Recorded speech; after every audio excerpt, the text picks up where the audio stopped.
Hey everyone, Ben Fleischacker.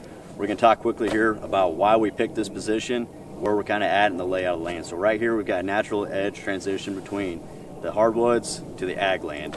We've got, I don't know, I think it's about a mile of tree line that goes down here that follows a riverbed. Across the road we've got a river as well. We've got a gravel road that's separating, which unfortunately we had a lot of traffic this morning on this road, even though it's a dead end, but must be other people out turkey hunting. So anyways, behind us we got the hardwoods. The blind position right here is in an open area. We struck gobblers when we first got in, and that's why we had to set up here, back about 200-300 yards into the woods. There's a horse pasture back there that we know that are probably out. They sound very familiar. So how we have a position is that no matter how they come through the trees, they're not going to see our blind.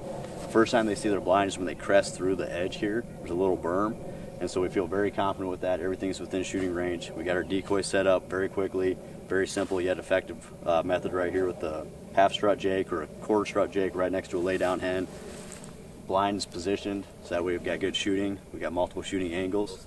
Right now what we're going to talk about is actually decoy setup. So I don't know if you can see in the background, we got the blind, and then this right here, wherever I have the male turkey, that's my kill point. That the toms coming in are going to key in on that.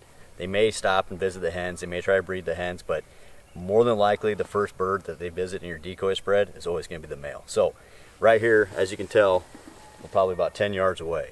So for an archery shot, it's perfect distance. It's very doable. It's it's a great comfort zone for that situation. So with this, what we have is we have a hen. This is typically an upright hen decoy that you can do like this. But what we're doing is we're going for an aggressive response. We're going like this half strut jake right here is actually breeding the hen. So what I do is, as you can see, the male, very rarely are these decoys ever actually centered up or level or anything else, or equally distributed in weight. And so the worst thing a person can ever do is when you're setting your decoys in, taking the stake like this and then pushing down on top to get that stake in the ground. Never do that, especially with these inflatables. So what happens is you put the stake in the ground and you think you got it straight, level. You put the decoy in, they're always going to spin on you. So movement's a good thing, but in this situation where I need this male, whether it's a tom or whether it's a jake or whatever decoy you're running for a male side, I need him stationary because I need him to look like, knowing that the birds are going to be coming from behind us here in these woods. If not, they're going to be coming in front of us.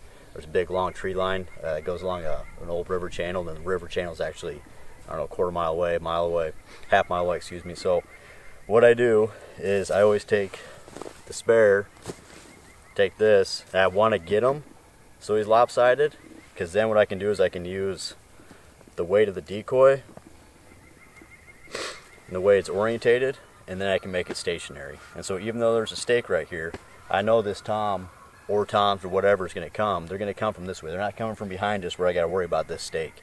And by the time a tom gets here or a jake gets here and they're this fired up, I promise you they do not care about the jake or the stake right here. So hen position off to the side, not right underneath. There are decoys that do come like that with a breeding pair, but I just like to do this right here. A very simple, effective decoy spread. If you didn't want to have this and you need a little bit more visibility from your decoys, what I would do is I'd actually separate them so that way this lay down hen, because this lay down hen, it can only be seen when these toms get close enough to see her on the ground.